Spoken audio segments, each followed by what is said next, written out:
uh, interview with a rising personality in the Chaturvedi community, and that is Mr. Lokmanyu Chaturvedi. So please welcome to the page and welcome to the talk. Uh, for Lokmanyu is actually an athlete, but a different kind of athlete, and we are here to talk a little bit more about it. He is a well-known figure in the professional FIFA circuit. And this year, he was selected for the first ever Indian e-national team that participated in FIFA e-national series. And if there are any boys out there, I'm sure you are getting excited because every boy knows their FIFA, every single one. He is a two-time vice national champion of India and has won more than 35 tournaments, including four ESL India Open Cups. And he continues to be hungry and ambitious for more success. Welcome to the talk, Lokmanyu. This is my introduction of you. Would you like to say something about yourself?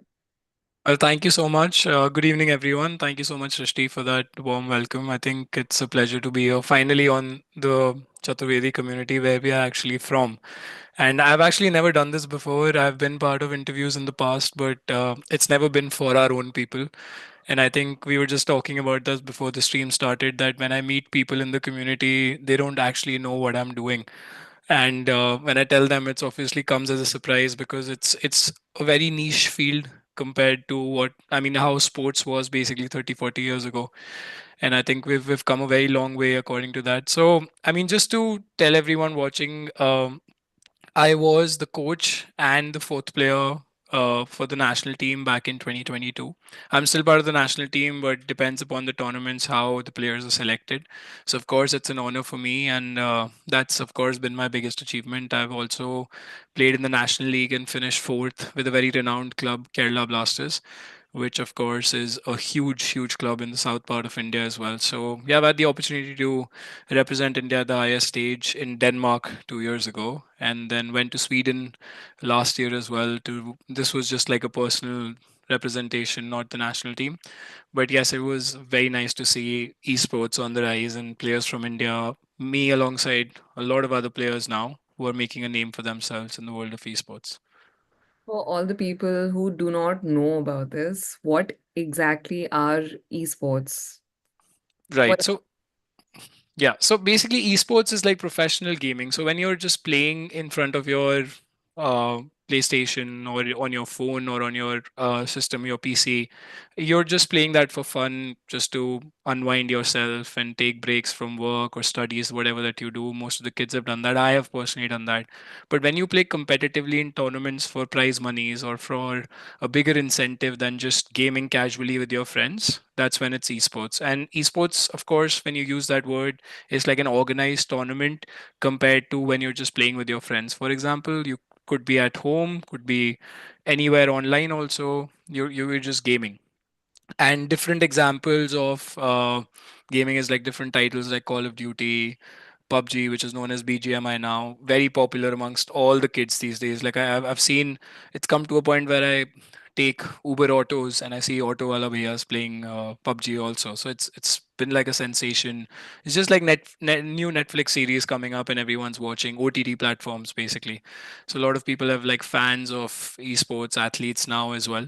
So yeah, I mean it's been quite a journey, but yeah, I think just to summarize your summarize my answer to the question that you asked me about what is esports, it's basically professionally organized tournaments when it comes to gaming, and it actually requires a skill.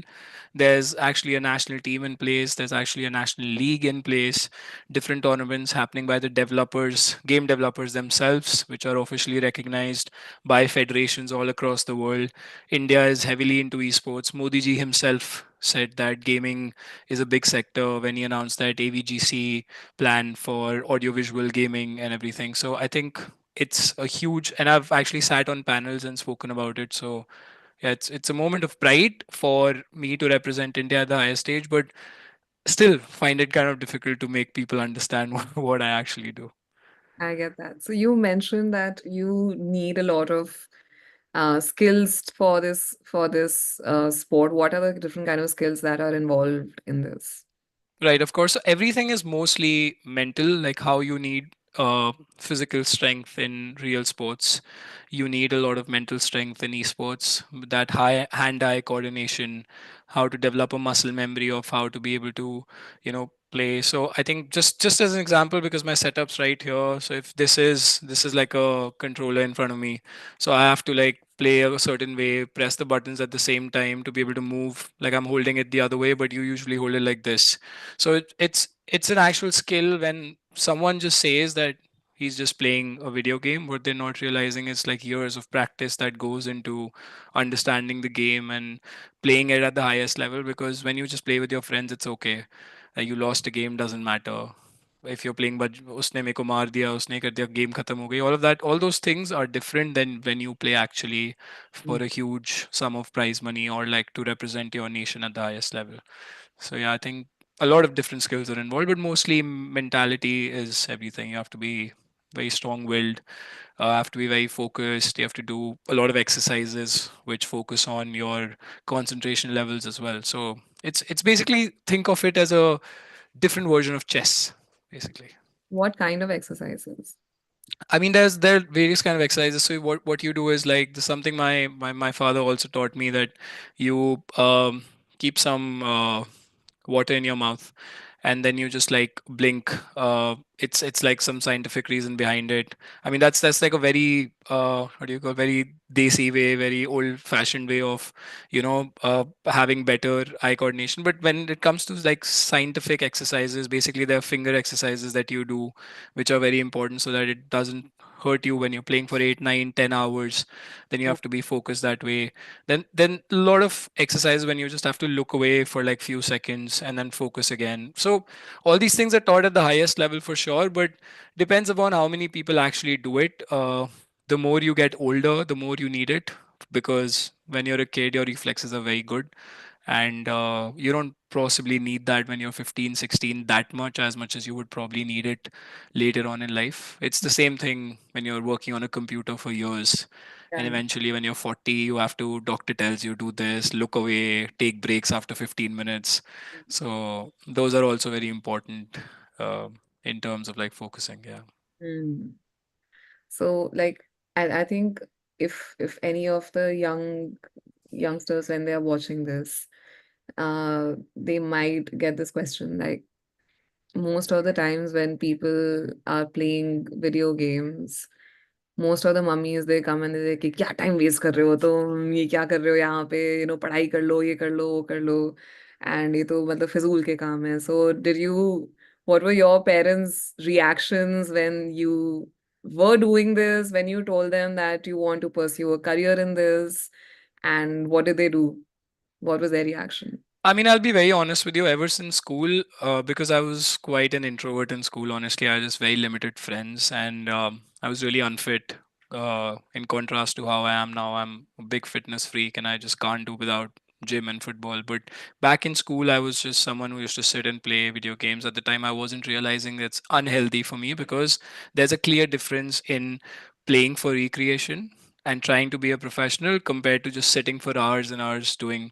So I think this is not me saying, I think everyone says, someone great must have said this, that if you do anything in excess, that's wrong. Anything in excess, be it like, even if you study in excess, even if you work out too much, whatever that you do in excess is wrong. So that's when I realized, and I like put away my console, my PlayStation basically during my boards. And every teacher in my school was to complain to my parents that he will definitely fail in his studies.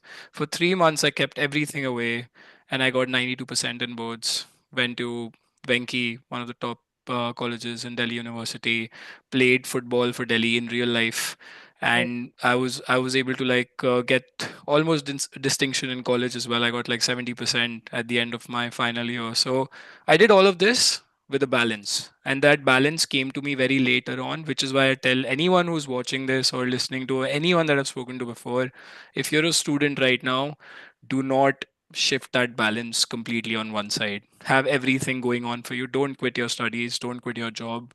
Esports, you can still learn, give it time.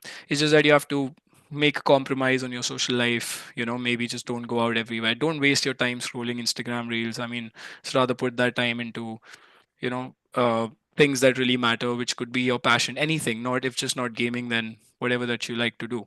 So I always believed in that ever since college. And when I told my parents initially, they were very skeptical. I didn't even apply to a private college. I'll be very candid with you. I was just banking upon, and I know I've given my boards really well, and I will be able to get a Delhi University spot, and I eventually did. But I started playing professionally when I was in college. So I wish I had started earlier, but I did not, because once you start early now with so much of platform for these kids. I mean, when I was younger, there was barely anything for FIFA in India. So now it's changed a lot, and a lot of new opportunities have come up. But yeah, to like summarize this particular question, I think my parents did tell me that it's not something you'll be able to make a name for themselves until when I started winning some tournaments in Delhi, and when I got selected for the national team for the first time in 2021, that was the breakthrough. Like, I still remember Papa's reaction when he saw that I've, put on the national team jersey in something that he thought that why am I wasting my time in? And he of course was really proud. My mom still tries to still understand what exactly it is. She has an idea now. But yeah, for her to say that my son has played for the national team, of course, it's a big thing. And even though I couldn't achieve all my goals as a player, I'll be honest with you, I still achieved a lot in terms of different spheres of the esports sector when it comes to like hosting and casting events and doing content and working behind the scenes as well. And I'm working as a coach right now. I'm giving coaching to a lot of clients now as well to help them learn the game. So it's like a profession, and a lot of good things are coming because I'm planning events through my company as well. So Mhm. basically, yeah, just the career path, it just slowly streamlined for me. Earlier it was nothing. I don't even know how I'm going to do it, but I just did not stop doing it because I'm too passionate for this.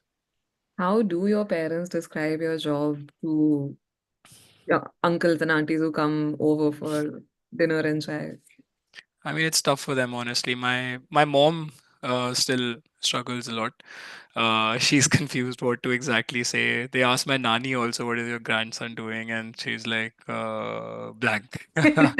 So that is, of course, something that I can't explain too much to. I just said, just tell them that I play video games, and even if they say that, what is he actually doing? But Papa, of course, understands a lot because I've told him everything right from the start. But yeah, now esports, I think, is something that even Modi ji mentioned. If you remember, a few top content creators from the gaming and the esports world actually went to Modi ji's house. Mhm. There's an actual interview out on YouTube and Instagram Reels, on Facebook Reels also out there, where Modi ji is playing a video game with all these big creators in his house, and he's saying that gaming is booming. I think after that people have sort of understood that Modi ji bhi खेल रहे हैं, तो अब हमें समझ में आ रहा है कि क्या हो रहा है. So I think now I just use this that esports, and now people somewhat get an idea as to what I'm doing. But Mhm. that's not the only thing that I'm doing. I have my own sports company, which is into sports infrastructure and events as well now. But I'm mostly inclined towards esports, apart from the company, by doing coaching and events, etc., etc. Tell us a little bit about your company. So basically, my company is called Diksha Sports Management. It's basically on my sister's name, and this was something that my dad was doing for the longest time. Post COVID, he said that it's time for you to work on it, and I sort of like took over, still planning every day. It takes a lot. It's not easy to be an entrepreneur in the making. So I'm just trying to, work that aspect out, and I'm trying to inspire new people to get into the industry, where not just as a player, because there are a lot of people, we have to be realistic, a Mm. lot of people aren't exactly good at the game to play at the highest level. You are still passionate, you're still decent, but you're still not there in order to win championships. It's not easy. Like, I myself, my performances as a player have gone down in the past 2 3 years because I'm focusing on other things, and I can't sit on the screen for 8 9 hours myself, because you have to make those shifts now and then. It's like someone who works in the field for a company gets a desk job as he grows older. Just a similar example, but that doesn't mean that there's no opportunity for younger kids. Like, the more young you are, the more time you can put in, the better you can be. And with the right coaching and guidance, if you have the potential, the coach itself will tell you. Like, I've told so many people that you can play at this level, so work harder, but don't quit your job at the same time. Don't quit your studies at the same time. Don't quit your workouts at the same time. Like, you don't have to disbalance your life, that way. So, for the people who don't know much about like the different kind of video games, can you tell us a little bit about the game itself and Like, let's start there, the game itself and your achievements in the game. Right. So, FIFA was always like the game that I've played ever since I was a kid. So, I wanted to be a professional footballer Football. in real life. Mm. And I was very passionate about it. Even in school, there was a scholarship that every person used to get. One person from every batch used to get. I got that because like they realized that I'm a very good player. Eventually, went on to play for the college team as well. Played for Delhi school games, etc. But then when the injuries and the lack of opportunities came in that aspect, I switched to playing FIFA, which was on the virtual pitch. So my love for football has always been at the highest level. Like you, if I'm driving and a football game comes in front of me, I'll stop. I'll watch it if there's a big screen. It's to that point, honestly. So I wanted to stay with the game. And I wanted to play and replicate all of my skills and my knowledge in the game. Started playing with friends. Eventually, went on to play tournaments. I realized I'm pretty decent at it. And then all these national team tournaments came up. So FIFA is the kind of a game that everyone has played once in their lives, at least the youth. I'm not really sure about everyone watching who are our parents' age. As a football simulation game, right? Correct. Yeah, it's a football simulation game that you, and there are other games too, but FIFA has been the biggest game now until like 2 years ago in 23. It was called FIFA 23, which was the last title that came with EA. EA is the company that develops it. EA and FIFA split out because of FIFA asking more money from EA, and EA didn't want to pay that. So now it's called FC. So it was FC 24, FC 25 ever since the past 2 years. Now EA has their own game, and FIFA is tied up with another football simulation game called eFootball. So there are players who are playing professionally in eFootball tournaments also. One of my really good friends from the scene and someone who's I've been teammates with, and he's part of the national team. He represented India literally 1 or 1.5 months ago, where I was the one who was hosting the show for all the viewers as well. So I know what it takes to play at that level, to switch games also, because the games aren't the same. Just because you say it's a football simulation game, it's not even the same. You have to, mechanics are different, everything is different. So yeah, I mean, it someone who's passionate about it will definitely would want to be very keen. If I was to say try and teach my mom who's never into football, it'll be very difficult for her to learn compared to a game like BGMI where she'd be like, okay, I just have to shoot, I just have to, so I think even that's not easy. I'm not saying that's very difficult, but the understanding of people about a virtual football game is completely different to how it is for games which are shooting, car racing, or even basketball, whatever. But football is the biggest game in the world, so its video game is, of course, pretty popular. And yeah, once you learn the mechanics, then you can be a good player. So people who in esports, people who play FIFA, that do you specialize in games also? Like people who play FIFA, they cannot play Call of Duty as well as FIFA. Is that correct? No, they can play, but it's tough to play two games at the professional level because you have to give so much of time to one game that it's not easy for you to actually, you know, play those games as Hmm. well. I Hmm. mean, for recreation, I could. It's like me playing Call of Duty with my friends. All of us do. Like all these professional players, even India's number one player right now, who's practically winning all tournaments. He's such a good talent. This kid from Chandigarh. He's represented India at the World Cup as well. He's doing so well. He's making India proud. He's the first Indian to ever actually play in a 1v1 single format where he's gone there and qualified for the World Cup because the national team was a team of four people and you play a different format there. So he's very good and he still plays Call of Duty to just unwind and he's good at that game as well. But Hmm. there's a difference in playing professionally that it's the same as MS Dhoni. He Hmm. was always very passionate about football, but he was a cricketer all in all, so he could never play football professionally. That's why he even introduced himself to cricket, because he was a wicket keeper, because he was a goalkeeper in real, like when he used to play football. Hmm. So there's a difference when you're playing a game professionally and you're playing a game for recreation, but that doesn't mean you can't play for fun. So, like, how do professional esports like compare to traditional sports like cricket or football in terms of competition, training, earning potential, all of these things? Right. So esports still very nascent industry, but when you see the prize monies that have been recently announced, there was a World Cup, esports World Cup happened in Saudi this past year, and it's going to happen again this year. The prize pool for that was 60 million US dollars. combined for different titles, and that's a lot of money. Right. uh, I mean, if only if we could convert it that fast in crores, you can understand it's way too much. I think it was about 500 crores or something. Probably I'm saying it wrong, but around that. And that's a lot of money for you to have in terms of distributed. And the Saudi government did it all by themselves with sponsors looping in. There's training, proper boot camps happening. So like I'm sitting in my room, which I've made like a sort of a small gaming setup. You see there's a green screen behind, you see there's like lights I can put here. I can make an environment for myself and I'm just practicing. I'm watching videos to learn and I'm working. And now in team esports events, you have your teammates in a boot camp where the biggest esports teams have their facilities, like how it is in real sports as well. You have a proper gym, you have a proper diet that is being followed, you have a proper schedule the coach or the manager gives you, and all of that is happening in esports globally. All these big teams that are earning millions of dollars in prize monies, they're paying their players also in millions of dollars. And FIFA, of course, is still kind of behind compared to now it's called FC, so I will just make use it as a reference for the future. But FC is still sort of lacking behind compared to the likes of Call of Duty or BGMI or all these other esport titles. But it's still pretty big in Europe.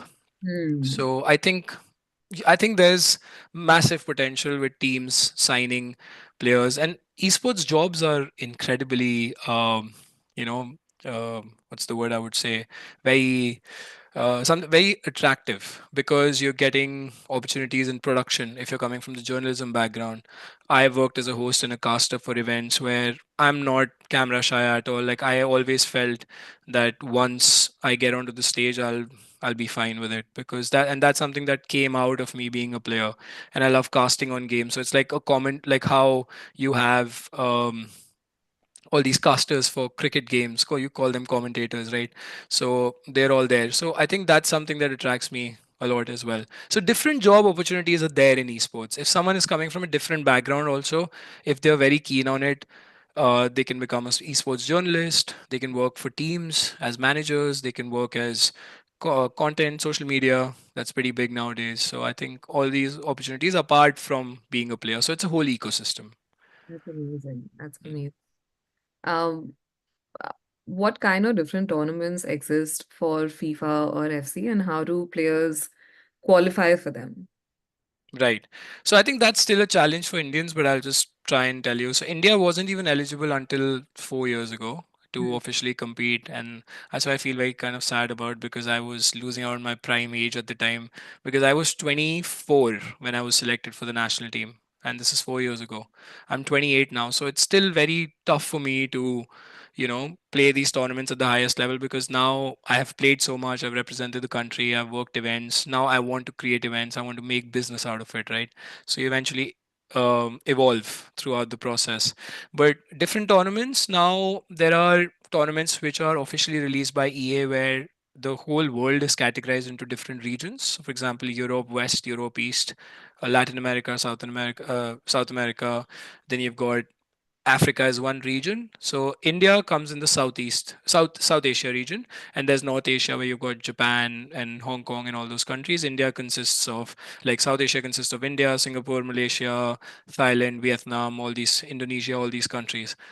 So what the only issue is you have to play those tournaments online, and there's a problem with the connection because the distance is so much. Anyone who's a gamer who understands tech will knows what I'm talking about. So that's still a big challenge. But when all the players come together to play at one venue and based on their skill levels, because most of them are the similar skill level, it's just that the other player is better because of different factors on the particular day, that changes everything because then the connection issue is not there. So there are tournaments, domestic tournaments happening where you qualify for the national league. Unfortunately, from what I've heard, this year there won't be a national league because of some issue.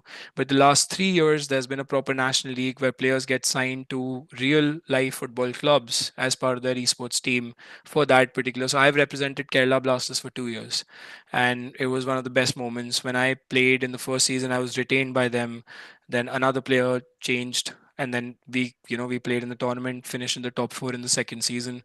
So all these football clubs like Mumbai City, Punjab, everyone, Mohan Bagan, they all have their esports teams when the league is happening, and of course with the national team. And just to tell all the viewers, this is something that if you think that esports is still sort of lacking behind, Indian football in real life is around the 100, 105 or 110 ranking. I need to check that exactly in the world. When it comes to esports,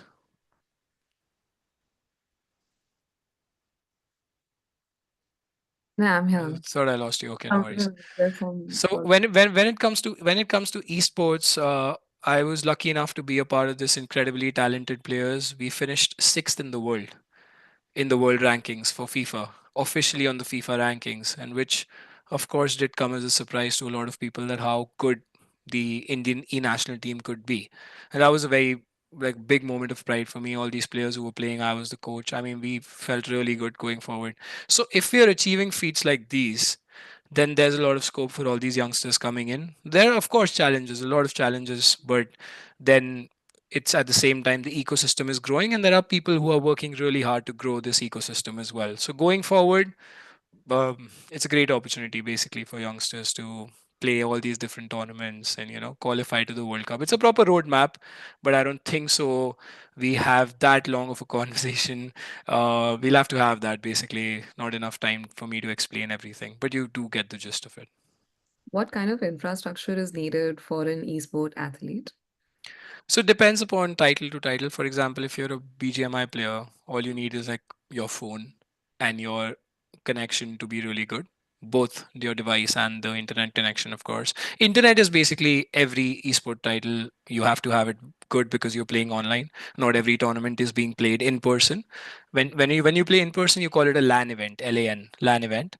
And online, I mean, for FC, you need like a screen. Usually, professional players play on a monitor, not even a TV for that matter. We all start from TV, but it's a monitor, gaming monitor. Then we have the console itself, which is the PlayStation or like an Xbox or a PC everywhere. But most of the tournaments happen on PlayStation itself. So you need basically your console, your monitor, good internet connection.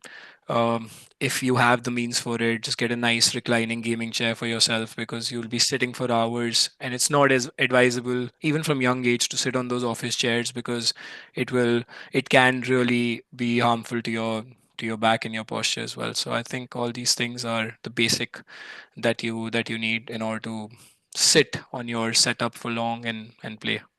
It must be hard, like sitting in the same place all day looking at a screen, but it's just different kind of all day screen time that what people are used to, I'm assuming.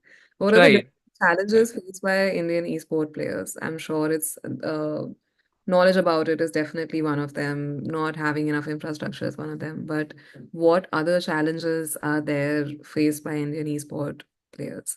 I'm just going to turn off my camera while you answer them. I'm facing some connection issues. So while you talk, I'll just turn off my camera for just a moment. Sure, sure. Yeah. So yeah, I think the issues that Indians are facing right now in terms of esports is, of course, the infrastructure. It's developing. A lot of changes are being uh, taken place with regards to organizations, big tournament organizers, giving a nice platform to all the players where they're comfortable, they're traveling, they get good accommodation, um, good travel as well, and you just stay there for whatever the duration of the tournament is.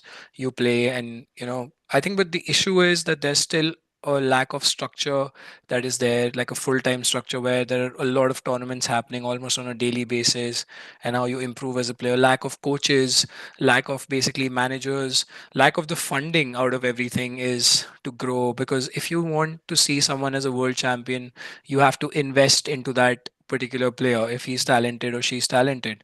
And I think that's something that needs to be done by someone who basically believes in this project. I know it's difficult to think of it when I think from a business point of view that it's a risky investment, but I think when it comes to like coaching and a schedule where you can teach a lot of people, I think there's a lot of scope with esports programs supported by the government because Modi ji is advocating that a lot. So I think that is something that needs to be there. But the big issue is that even if India does qualify, I think, sorry about the noise which is coming from the back, but I think it's the visa issues as well. because as Indians, sometimes at bigger tournaments, Indians do face visa issues. Touchwood, uh, after that one hiccup when we were going for the World Cup, we did face an issue to get the visa for Denmark. But Mm. when we did write on Twitter, the federation wrote, the Danish embassy contacted us and they said, no, this can't be happening. These players have to travel. So we got the visa last minute, and Mm. we went. I think that was the only hiccup. After that, I've not faced an issue because I've traveled the world a lot now. But that's not possible for every player. One player will make it big in one big tournament somewhere in, I don't know, Brazil or Argentina, for example, and he or she won't be able to get a visa. Then all their dreams could be shattered. So I think that is, of course, a visa issue is still a big one.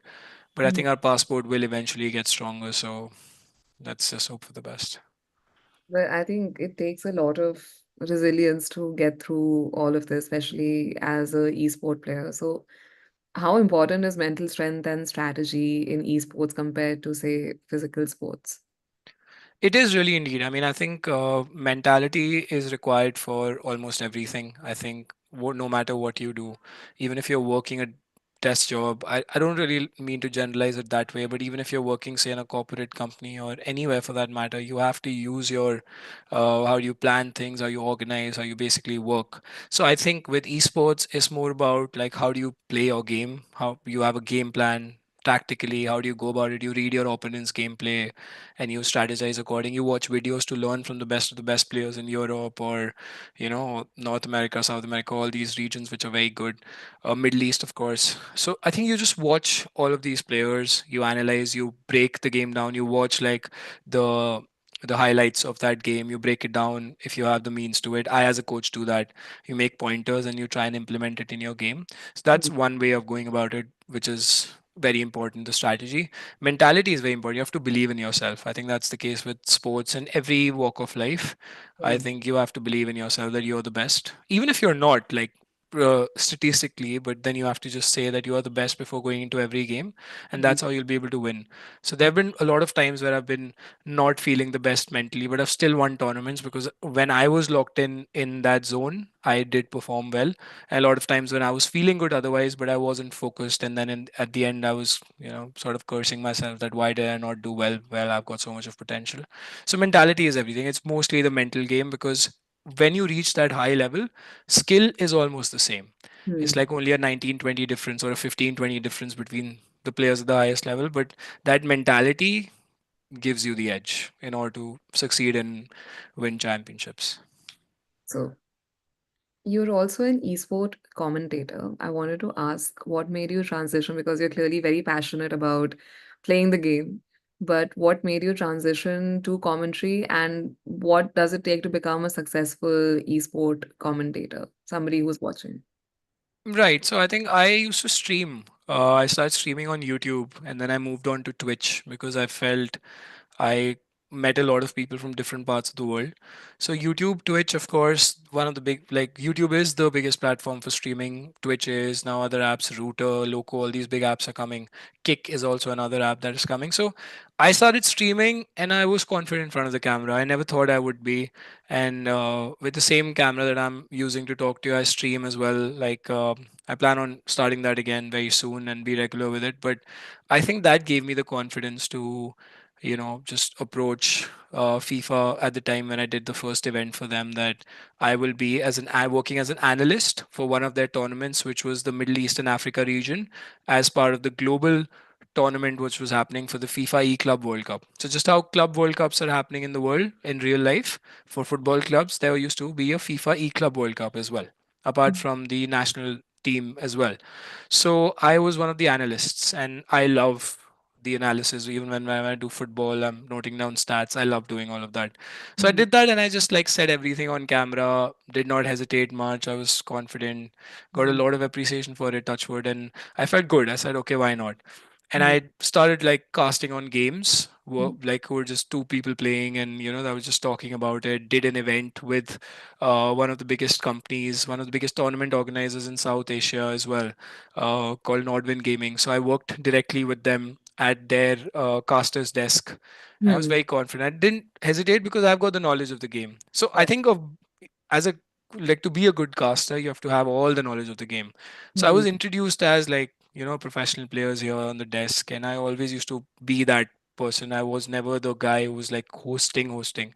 So I think that is something that a lot of people have told me now to go ahead and host events and other titles also. But because of my passion for this, I like to stick with FIFA because I know what I can speak. I know about the game. I know about the players more than anything. So I think, yeah. But yeah, apart from your passion, it does, of course, require a lot of knowledge, like how you present yourself on the camera. And if you're confident, you just have to be yourself. Don't imitate anyone. If someone's watching, don't imitate anyone because that will not be the real you. Just even if you make mistakes, that's fine. All of us do that. But just like be true to yourself. And if you're passionate, you'll make it for sure. My one of the last few questions. I have taken enough of your time, but Worries. where do you see, what do you think is the future of the Indian esports at the World Stage? I think it's pretty big. I think I personally feel India will be winning a world championship really soon. We, in fact, were the runners up in one of the biggest tournaments recently. And I think that gave us a lot of hope. This was in Call of Duty Mobile, and India were the runners up in there. They were very close to winning the world championship. And I think that is massive. They took a lot of good money also, and apart from the reputation. And if you see like players like the kid I was telling you who's India's number one FC player, his name is Charan Jyot. He's not exactly a kid anymore. He's 2021 now, but I think we are too old to say that. Okay. So he is actually really good. So I think he's a very good prospect. He made the World Cup last year, so I could see himself winning the World Cup and making India proud. He's playing for one of the biggest esports organizations in India with a massive fan base. Like they've got followings in millions, Mm, and they're doing so well. So I think a lot of different esports style. BGMI, of course, so popular in India. You have prize money in lakhs, you have prize money in crores. And when I meet all these people, when they say what are your career earnings, that blows my mind. Like I am also an esports athlete, but I'm still far behind from them because of the opportunities they have had in an esport title like BGMI. But all depends upon your passion. Like, I can't switch to being a BGMI player now and say just because I want to earn more money. That's because I'm good at FC, so I would rather focus on that. So I think is huge potential. India will definitely win something big. And I think we've come close as well. Like how I said, number six in the world. That is, of course, a huge potential. Yeah. So mm, I think India will definitely lift the World Cup one day in esports for sure in one of these titles. And I think, yeah, that's just uh, that's just my vision, and I hope to contribute to that as a coach, as a mentor, as someone who's building events and everything basically to grow esports in India and actually advocate it in a very professional way and not say that sit and game all day because even I don't do that. Even when I was playing for 8 hours, I used to take breaks and I really focus on my lifestyle in terms of my fitness and everything. And it's very tough for people to believe that I'm a professional gamer when they meet me because they think the gamer aren't gamers very unfit because they stay at home. As like, yeah, no, that's changing now. mm. So that is a misconception a lot of people have. I think that's an important advice for people who Yeah. are starting to play or that take care of physical and mental health also before you venture into this, like any other sport, like any other profession.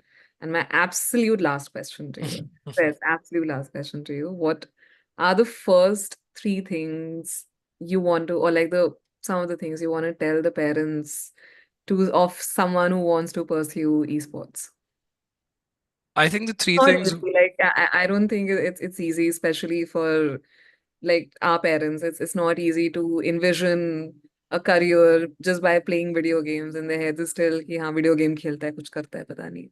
But Mhm. what do you say to them? Yeah, so I think if someone likes to write, uh, as a parent, you wouldn't really stop them from being a writer because that's their passion. And this is above and beyond what the kid's doing if he or she is actually studying at the time, if he's like doing anything at the time, like don't stop them from following their passion, and that all can be balanced out really well. I think that's the first advice. Like don't just see that if he's or she is playing video games, just make sure to monitor the time that if they're playing for 2 3 hours, are they actually enjoying themselves? Let them do it because you never know how that casual gaming with Hmm. friends can lead them to be the next esports star in India. Because also another thing I forgot to mention, the Olympics, the Asian Games. Hmm. I've seen it all. Like I my people who were literally babies in front of me when I was starting out. They've grown up and they've represented India at Asian Games. They're Wow. 10 years younger than me and they've represented India at Asian Games. Um, Esports is going to be included in Olympics, by the way. Biggest thing that I forgot to mention at the start. All these things are coming to me now because this is what you tell your parents, Yeah. or someone else's parents, that imagine seeing your child In an be Olympic. an Olympic medalist. Yeah, and that esports is going to be a part of that. Asian Games medalist. It's not a small thing anymore. It's very competitive, very competitive. Just like I'm not saying at the level of IIT or of that. Of course, that's numbers huge there, but it's still big. Like there are esports athletes making much more money than an IITian or a doctor is earning right now.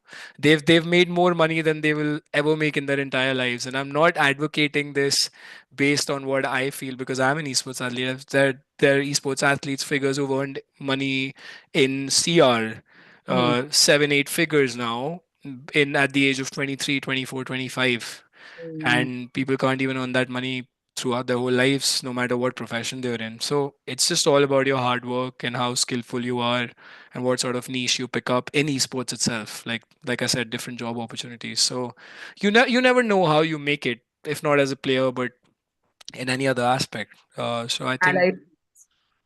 yeah, sorry. I'm saying in the allied fields, if not as a player, then something around it.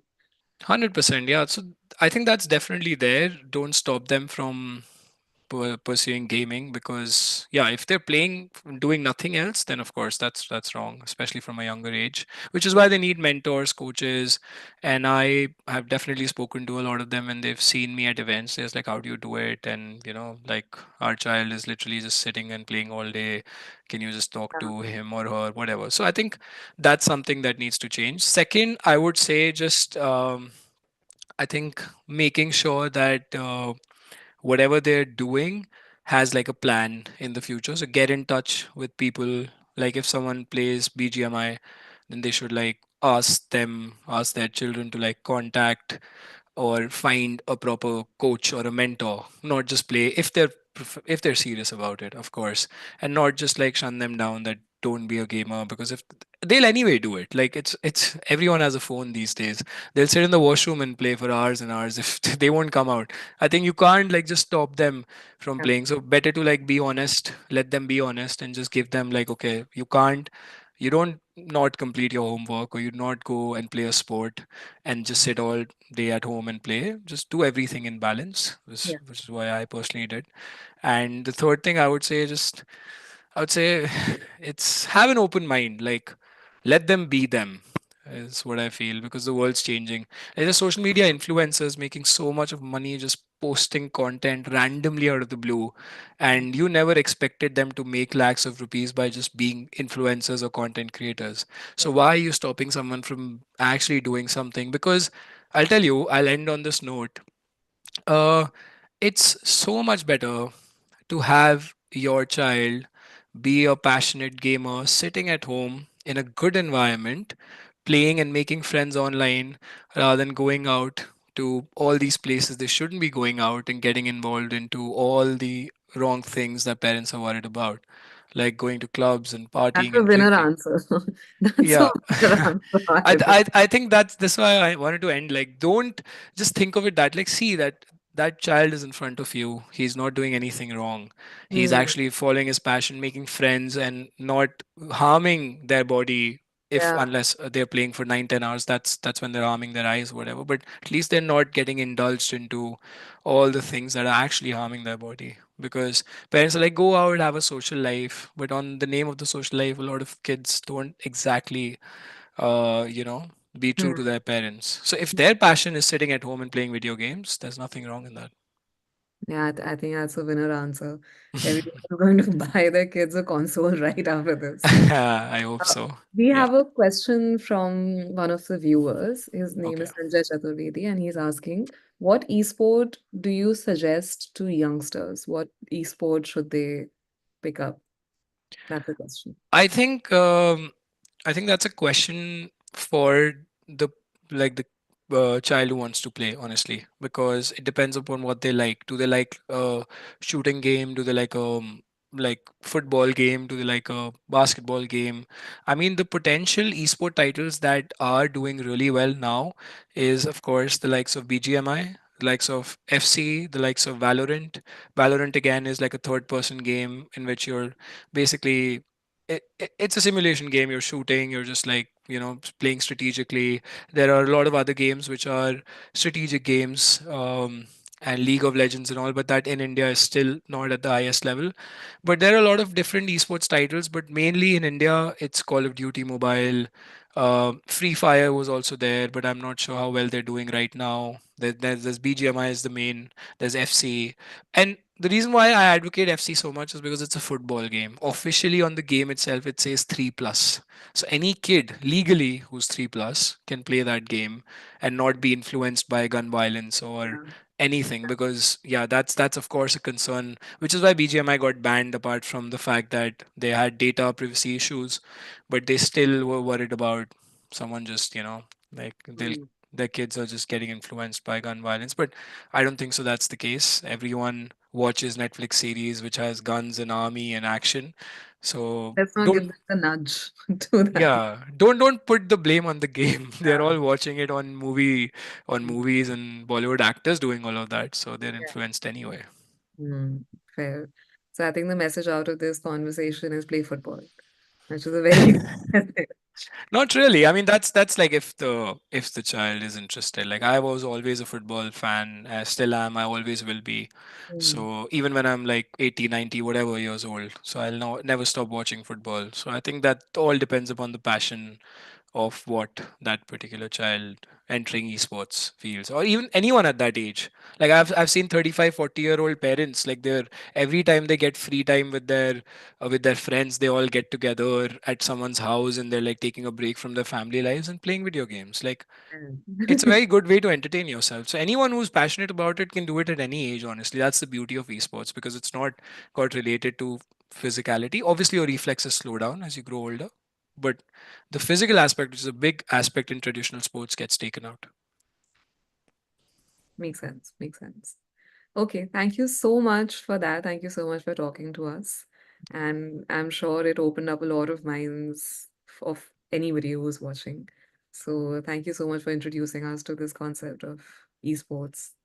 Thank you so much. Thank you so much. It was a pleasure to be here and talking to you. And yeah, I think hopefully a lot of people know a bit more about esports. For sure. And For yeah, sure.